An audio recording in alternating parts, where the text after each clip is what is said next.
Night had fallen relentlessly over St. Grace Hospital in room 304. 8-year-old Ethan Parker fought silently against a fate that seemed inevitable. The sound of the heart monitor was intermittent, each beat weaker than the last. Sarah and Michael, his parents, sat beside the bed, unable to hold back their tears. Ethan's pale figure, eyes closed and breathing labored, was a blow neither of them knew how to bear next to him. Charlie, the loyal golden retriever, never left his side, lying at the edge of the bed. The dog kept his snout resting on the boy's hand, as if trying to protect him from something invisible. Hours earlier, Dr. Richard Coleman had entered the room with a grave expression. "I'm so sorry," he said, his voice breaking the silence. "There's nothing more we can do. Ethan's heart is too weak." Those words seemed to rip the ground from under Sarah and Michael. They knew time was running out, but hearing the final verdict was unbearable. Since then, the room had felt like a prison of despair, where every second was filled with silent tears and lost gazes. But Charlie, for some reason no one understood, seemed unwilling to give up the dog, paced back and forth as though waiting for something. Suddenly he stopped. Ears perked up. His attention turned to the window, where the full moon's light seemed to pierce through the glass. With unusual intensity, it was as if he was sensing something the humans couldn't. The air in the room seemed to shift. Sarah, noticing the dog's restlessness, looked at Michael with a mixture of hope and despair. Suddenly, Ethan's heart monitor started beeping irregularly. The sound was a loud, shrill alarm that made Sarah scream, "Doctor, please come quickly!" The medical team rushed into the room, chaos taking over the space. Dr. Coleman adjusted the equipment while the nurses tried to stabilize Ethan. Amid the confusion, Charlie leapt onto the bed, pressing his body against the boys. "Get that dog out of here," Dr. Coleman ordered. Visibly annoyed. "No," Sarah begged, her hands trembling. "Please let him stay. We've tried everything." The doctor hesitated but allowed it. Charlie lay next to Ethan, his deep breaths seeming to sync with the boys. What happened next left everyone in the room. Frozen, the heart monitor began to stabilize. Slowly, Ethan's body moved. He opened his eyes for the first time in days, and with a voice weaker than a whisper, murmured, "Charlie, you didn't leave me." The silence in the room was deafening. Sarah's tears turned into sobs as Michael tightly held his son's hand. Dr. Coleman watched in disbelief, unable to explain what he had just witnessed, but there was something in Charlie's gaze that seemed to say he knew that somehow something more powerful was at play. And in that moment, one question hung in the air. How far can a dog's love go to save the one they love most? The relief in the room was instant, but no one could understand what had just happened. The doctors stared at the monitors as if they were witnessing something impossible. Ethan's eyes remained open, his breathing weak but steady, while Charlie lay next to him, as if his simple presence was the reason for the miraculous change. Sarah held her son's face in both hands, tears flowing endlessly. "You're here, Ethan. You came back to us," she whispered. Her voice choked with emotion. Dr. Coleman, still with an expression of disbelief, stepped forward. He looked at Sarah and Michael, cautiously, trying not to give them false hope. "I don't know what happened, but Ethan is responding. We'll keep a close eye on him. This kind of recovery, it's unusual," he said carefully, choosing his words as if he couldn't believe what he was saying. While Ethan's parents focused on him, something peculiar was happening to Charlie. The dog, normally energetic and full of life, seemed exhausted, as if he had carried an immense weight. He climbed down from Ethan's bed and lay on the floor, but his eyes never left the boy for a moment. Sarah noticed the change and stroked Charlie's head. "You saved Ethan. Charlie, you're our angel," she said, her voice full of gratitude. Despite Ethan's sudden improvement, tension still hung in the air. The doctor ordered a series of immediate tests to understand what was happening. The nurses began moving the equipment around the boy, while he lay still quiet but conscious. Sarah and Michael were instructed to wait outside, but neither of them wanted to leave the room. Something inside them told them Ethan needed them more than ever, and also Charlie. Meanwhile, Michael began to remember something he had read years ago. He looked at Sarah, hesitant, and asked, "Have you ever heard of cases where animals heal people? It's not scientific." But Sarah shook her head, still holding Ethan's hand. "Michael, I don't know what happened, but I'm starting to believe that Charlie did something none of us understand." At that moment, Ethan closed his eyes again, not out of weakness, but in a peaceful rest he hadn't had in weeks. And although the monitors showed stability, a mystery still lingered in the air. Was Charlie's love what saved Ethan, or was there something deeper and inexplicable happening between them? The hours following Ethan's recovery were marked by a tense silence and lingering questions. He was alive, his condition stable, but the medical team couldn't explain what had happened. Dr. Coleman, known for his skeptical nature and confidence in science, spent hours reviewing the initial test results. Nothing seemed to justify Ethan's sudden improvement. Meanwhile, in the room, Charlie remained watchful, though his energy was visibly fading. Something about the dog's behavior was intriguing, as if he had sacrificed part of himself to save the boy. Michael couldn't take his eyes off Charlie.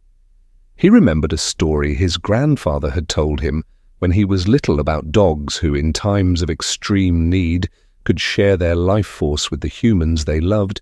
It was an ancient belief without scientific basis, but the image of Charlie beside Ethan brought the memory rushing back. He hesitated before sharing it with Sarah, but seeing the distant look in his wife's eyes, he decided to take the risk. "Sarah, Charlie, doesn't he seem strange to you? He looks tired." "Not like a dog who's been running all day, but something deeper." Sarah, still holding Ethan's hand, looked at her husband. "He is different, yes, but I can't help thinking he feels what Ethan feels like. They're connected in some way." As they whispered to each other, Ethan opened his eyes again. This time he was more alert, and his lips formed a faint smile as he looked at Charlie. "He was with me the whole time," Mom, Ethan murmured. His voice was almost a whisper, but it carried a strength that made Sarah and Michael exchange surprised glances. "What do you mean, honey?" Sarah asked, leaning in closer to her son when it was dark. "When I felt like I was alone, he was there. I could hear Charlie. He didn't let me go." Ethan's words filled the room with a heavy yet emotional atmosphere. Michael swallowed hard, trying to process what his son was saying. How could a dog be there wherever Ethan was? He looked at Charlie again, who now seemed to be sleeping deeply on the floor next to the bed, but with his ears slightly raised as if still alert. Later that night, when the hospital finally became quiet and the nurse's frantic pace slowed, Sarah sat next to Ethan while Michael stepped out to get some coffee. It was then that Ethan said something that made her heart stop for a moment. "Mum, when I was in that dark place, I heard a voice. It was like Charlie was calling me. But not just him. I felt like someone wanted me to stay, like it was important that I didn't leave." Sarah, feeling a chill run down her body, couldn't respond right away. She could only think about the frightening yet comforting idea that there was something beyond what the eyes could see. Something or someone had worked through Charlie to bring Ethan back. As she held her son's hand, watching him sleep again, one question echoed in her mind. What else did Charlie know that they didn't? The following morning, the hospital room was enveloped in an eerie calm. Ethan was still fast asleep, but his breathing was peaceful, something Sarah hadn't seen in weeks. Michael sat in the chair beside him, his gaze fixed on Charlie. The dog remained lying in the same spot, his head heavy on the floor. It was as if all the energy he had was focused solely on being there. Sarah noticed this as well and whispered, "Michael, have you noticed how he hasn't left Ethan's side for even a second? He hasn't eaten anything since yesterday." Michael nodded, but there was something else that troubled him when he finally gathered the courage. He moved closer to Charlie and gently ran his hand through the dog's golden fur. The dog didn't react immediately. He just lifted his tired eyes and let out a deep sigh. There was a sadness in them mixed with something Michael couldn't quite describe. It was almost as if Charlie understood something that humans couldn't comprehend. "Maybe he knows more than we realize," Michael murmured almost to himself. Meanwhile began to stir in bed. His eyes opened slowly, and when he saw Charlie on the floor, he reached out to touch him. Sarah immediately helped him sit up. Concerned, but Ethan seemed determined. "I need him, Mum. He's the reason I'm here," the boy said, his voice still weak, but firm enough to leave Sarah speechless. The moment was interrupted when Dr. Coleman entered the room holding a clipboard with an expression that mixed relief and confusion. "Ethan, tests are normal, but this doesn't make sense. There was no indication he could recover this quickly. I don't know how to explain it." He looked at Michael and Sarah, hesitating before continuing.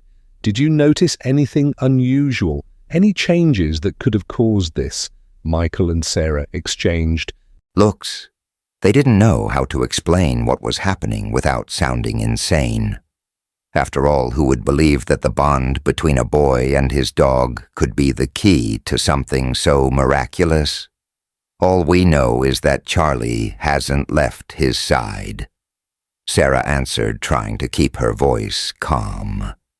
Maybe that helped. Dr. Coleman looked at Charlie as if considering the unlikely possibility.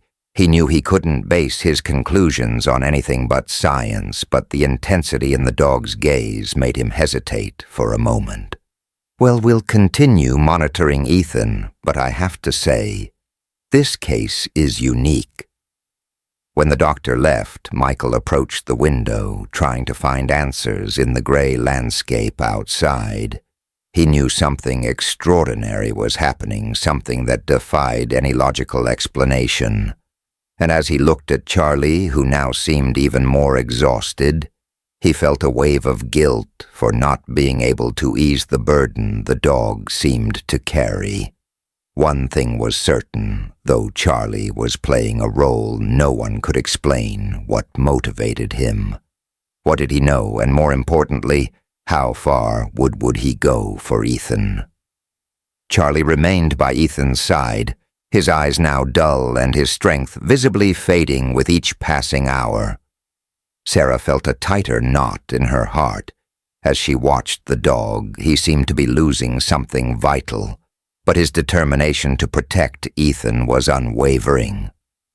Michael began to notice small changes in the dog's behavior.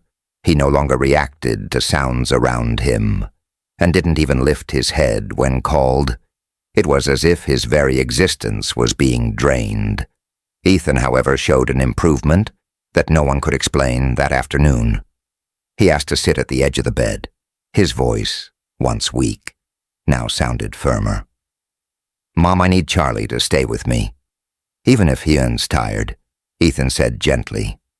Holding the dog's leash, Sarah tried to hide the worry on her face, but Charlie's fragility was too obvious.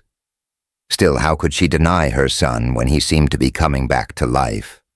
After a nightmare, Michael, on the other hand, couldn't shake the feeling that something beyond his understanding was happening during the night. He got up and went to the hospital hallway, where he stood watching the sky through the window. The stars shone brightly, but there was something unsettling about the scene. "How can this be happening?" he murmured to himself. "Why does it feel like Charlie is giving something of himself to Ethan?" When he returned to the room, he found Sarah sitting beside Ethan, who was sleeping peacefully. Charlie, as always, remained still on the floor, his eyes fixed on the boy as if standing guard. The silence in the room was absolute, broken only by the soft sound of Ethan's breathing. Michael felt a lump in his throat as he approached the dog.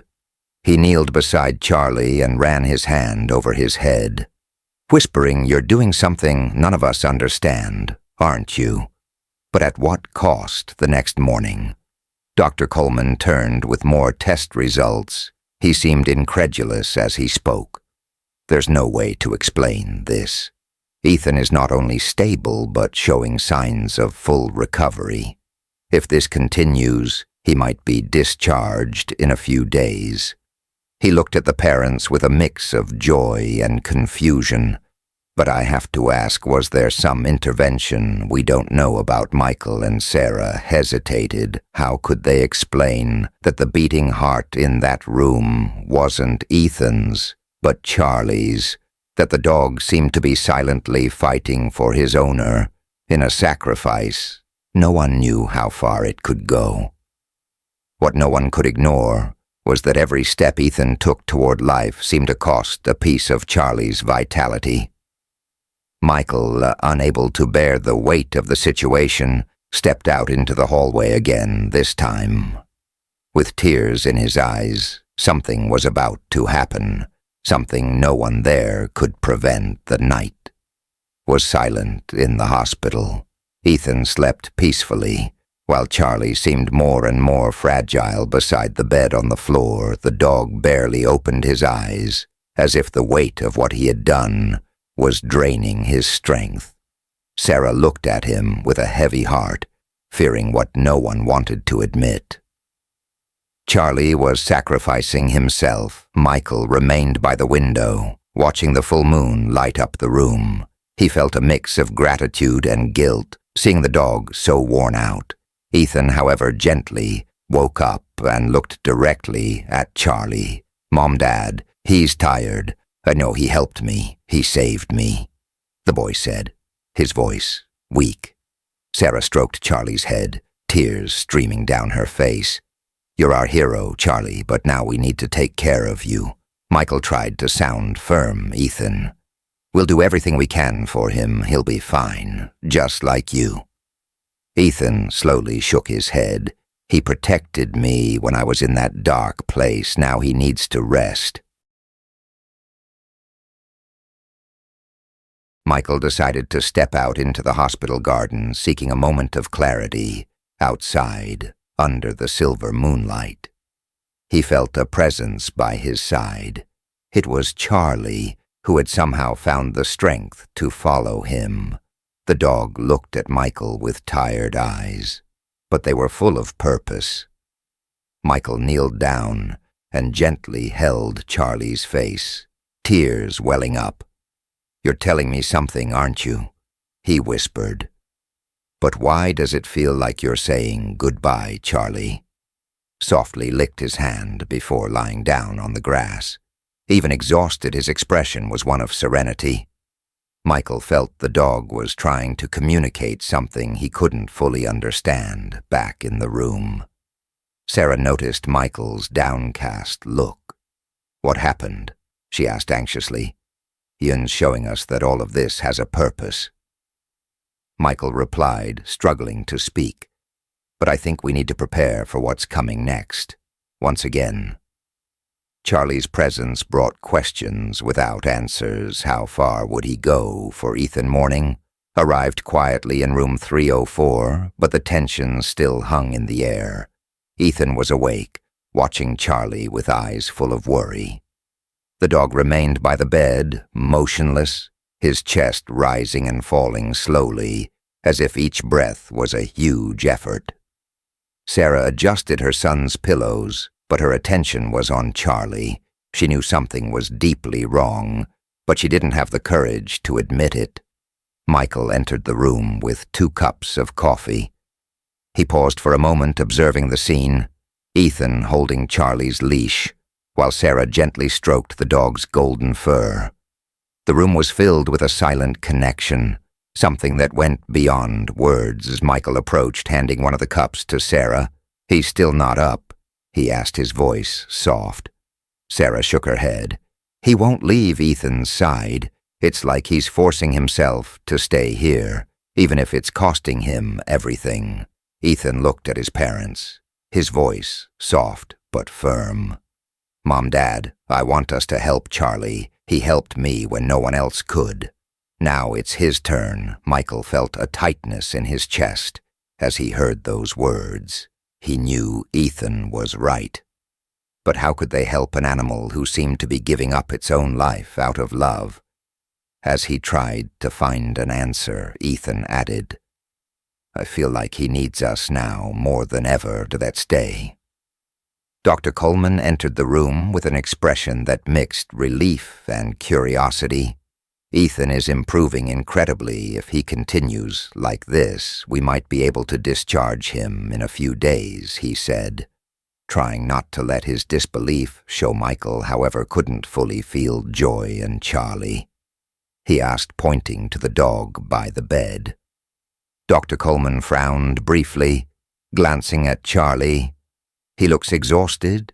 Could be the stress animals can very sensitive to human emotions.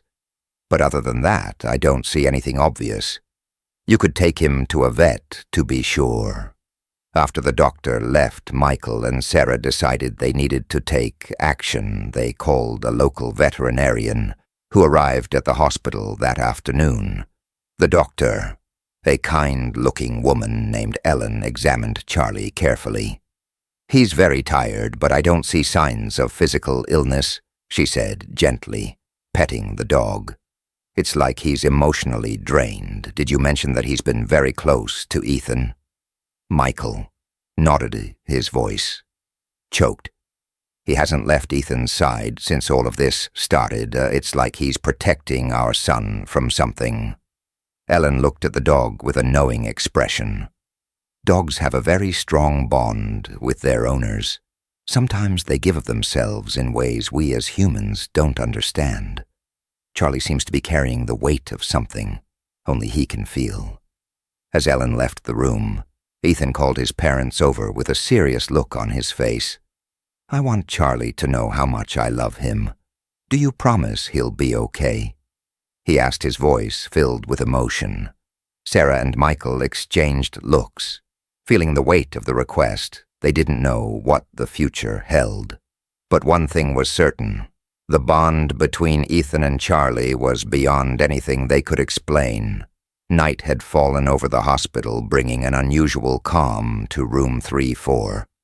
Ethan, now sitting comfortably in bed, looked at Charlie with attentive, emotional eyes. The dog remained by his side, but his energy seemed almost non-existent. His breathing was slow-heavy, and the light in his eyes was beginning to fade.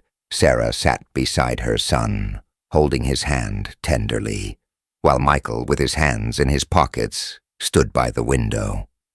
"Mom, I know Charlie is tired," Ethan said, his voice soft but filled with emotion. "He's still here for me, but I feel like he's trying too hard." Sarah took a deep breath, trying to hold back her tears. She knew Ethan was right, but the thought of losing Charlie was unbearable. "He's strong. My love, he's done everything for you, and somehow he's still protecting you." Michael slowly turned, watching the scene. With a weight that seemed unbearable, he approached the bed, crouched beside Ethan, and placed his hand over his son's. "Ethan, Charlie gave everything he could to save you. Maybe it's time to let him rest for a while. He did this because he loves you, but now he needs us to take care of him." Michael's words echoed in the silence of the room. Ethan looked at his father, his eyes filled with tears. "I know, Dad, but I want him to know that I'll never forget what he did for me."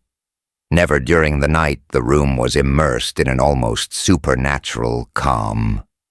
Ethan's monitor continued emitting its rhythmic signals, indicating that the boy was stable. However, by the bed, Charlie seemed different. His breathing was even slower, and he could barely keep his eyes open when he opened them. For a brief moment, he looked directly at Ethan, as if transmitting a final silent message. Michael noticed the change and knelt beside Charlie, gently stroking his head. "You did something none of us can understand. Kid, you gave everything for Ethan. Thank you."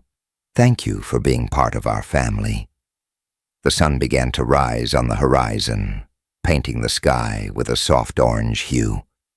When Ethan woke up with a sense of peace he hadn't felt in weeks, he looked around the room and realized that Charlie was still beside him. His head resting on his paws, the dog had finally found peace. Sarah approached Ethan, wrapping him in a tight hug. Michael, with tears streaming down his face, placed his hand on their shoulders, creating a silent bond between them. They knew Charlie had passed, but his presence was still strongly felt in the room. As the sun illuminated the early moments of the morning, they all understood that Charlie didn't just save Ethan, but also left an eternal lesson. Unconditional love has the power to transform lives and remain alive, even when the body is gone. The morning light filled room 304 with an unusual serenity. Ethan held Charlie's leash. His eyes fixed on the window, there was an emptiness in the room, but also a peace that no one could explain. Sarah and Michael, sitting next to their son, felt the weight of the loss, but also the strength of what Charlie had done. When Dr. Coleman entered with the test results, his expression reflected confusion. "Ethan isn't just improving, he's stronger than we expected. This doesn't make sense." He looked at the parents, hesitating. Is there something you're not telling me?" Sarah took a deep breath before responding. "It was love. Charlie gave everything for our son." The doctor just nodded, speechless, and left, leaving behind a sense of mystery that no one could explain. Later that day, Ethan asked to walk in the hospital garden with his parents. "Help." He slowly walked to a bench under a tree. He suddenly stopped and pointed to the empty lawn ahead. "He's here." Michael looked at Sarah. "Refused." "Charlie," he asked. Ethan smiled softly. He said, "He's okay, and he will always take care of us." The parents exchanged a tearful glance, feeling something beyond what they could comprehend back in the room. Ethan began to draw. The result left Sarah speechless. A portrait of Charlie next to a bright light, as if he were protecting the family. "He wants us to know he's happy." Ethan explained the drawing was placed on the wall as a reminder of the dog's sacrifice and love. That night, Ethan slept soundly, while Sarah and Michael sat beside him. Michael broke the silence. "Charlie showed us what true love is." Sarah nodded, holding her husband's hand. They knew that even though Charlie was gone, he remained present in every moment, uniting the family in a unique and eternal way. The days at the hospital came to an end when Ethan was finally discharged. The medical team applauded his departure, still amazed by the recovery that defied any explanation. Michael carried his son's backpack while Sarah held his hand. Helping him, walked slowly to the car. In Ethan's pocket, Charlie's collar remained as a talisman, a symbol of the love that had brought him back home. Charlie's absence was palpable. The dog's bed was still in the corner of the room, and his toys scattered about seemed to remind the family of his loyalty. Ethan, however, didn't seem sad. He spent the afternoon drawing again, creating images of Charlie running through green fields under a bright sky. "He's happy now," Ethan said with a calm smile, "and he wants us to be happy too." Michael, watching his son, felt something stir within him.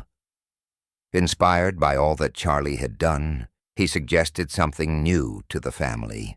"What if we helped other animals? The way Charlie helped us. We can do it." In his honor, Sarah smiled, moved by the idea. "I think he would love that." From that day on, the family began visiting animal shelters, helping care for abandoned dogs, and finding homes for them. Ethan, still in recovery, became enthusiastically involved, always sharing Charlie's story with anyone who would listen. Every act of kindness seemed to strengthen the invisible bond they still felt with the dog. Time passed, but Charlie's memory remained alive, not only in the hearts of Ethan, Sarah, and Michael, but also in the lives of countless animals who were touched by his legacy. They understood that the love they had received never disappeared. It had simply transformed into something even greater. And so Charlie's journey continued, not just as a memory, but as a force that inspired the family and everyone around them to spread the unconditional love he had shown.